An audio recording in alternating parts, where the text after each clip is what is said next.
Միացյալ Նահանգների նախագահն Ուկրաինայի պատերազմը 24 ժամում թեև չդադարեցրեց ինչպես խոստացել էր, սակայն նախագահության 100-րդ օրվա դրությամբ Վաշինգտոնը դիվանագիտական ճնշումների միջոցով վերջնագրեր է ներկայացնում կողմերին եւ հստակեցնում բանակցություններում իր միջնորդական դերը։ Պետդեպը զգուշացրել է Միացյալ Նահանգները կհրաժարվի Ուկրաինայում պատերազմի դադարեցման դիվանագիտական ջանքերից, եթե առաջընթաց չգրանցվի։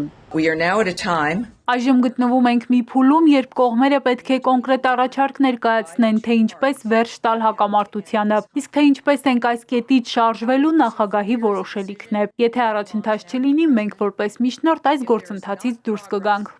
Առնվազն 30 օրով հրադադար հաստատելու ուղղությամբ Վաշինգտոնի ջանքերը ձախողվում են, սակայն Կրեմլից հայտարարում են հայրենական մեծ պատերազմի հաղթանակի 80-ամյակի առիթով երրորդյա զինադադարի մասին։ Ուկրաինայի հարցով Թրամփի հատուկ բանագնացը մեկնաբանել է Պուտինի հայտարարությունը։ Երրորդյա հրադադարն անհեթեթություն է։ ԱՄՆ նախագահը ցանկանում է մշտական ու համապարփակ հրադադար հաստատել ծովում, օդում ու ցամաքում նվազագույնը 30 օրով, հետագայում այն երկարաձգելու հեռանկարով։ Սա այն է, ինչ մենք ցանկանում ենք։ Սա կարծես մարաթոն լինի, դժվարը ոչ թե առաջին, այլ վերջին մղոնն է, եւ մենք վերջին մղոնն ենք հաղթահարում, ասել է ամերիկացի բանագնացը, նկարագրելով ճգնաժամի հաղթահարմանն ուղղված խաղաղության գործընթացը։ Քիթ Քելոգն անդրադարձել է նաեւ լոնդոնյան բանակցություններում ձեռք բերված խաղաղության հաստատման 22 պայմաններին։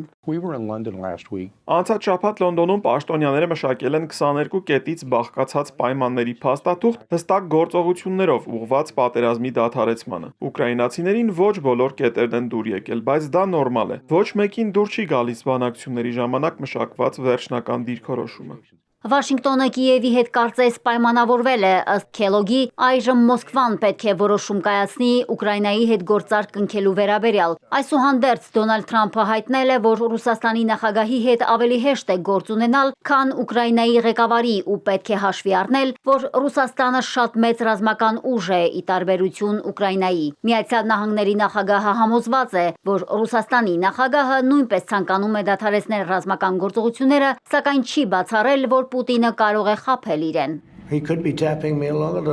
Շատ հնարավոր է, որ նա մի քիչ խաբում է ինձ, բայց ուզում եմ ասել, որ Պուտինը կցանկանար դադարեցնել պատերազմը, ու եթե ես չլինեի, նա կգրավեր ամբողջ Ուկրաինան։ Կարծում եմ նա երազում էր վերցնել ամբողջ երկիրը, բայց դա չի անի իմ պատճառով։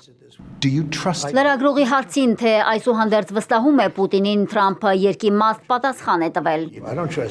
Ես չեմ վստահում քեզ, շատ մարդկանց, եւ դուք այնքան երջանիկ եք, որ հարցազրույց եք վերցնում ինձնից, հետո էլ կեղծ հարցերի տարափ եք տեղում, բայց կարծում եմ Պուտինը հարգում է ինձ ու չի պատրաստվում գրավել ամբողջ երկիրը։ Կրեմլում խոսել են ուկրաինական կողմի հետ ուղիղ բանակցություններ վարելու անհրաժեշտության մասին։ Կրեմլի մամուլի խոսնակն ասել է, որ դա առաջնահերթություն է, երկրորդական է Զելենսկիի լեգիտիմության հարցը։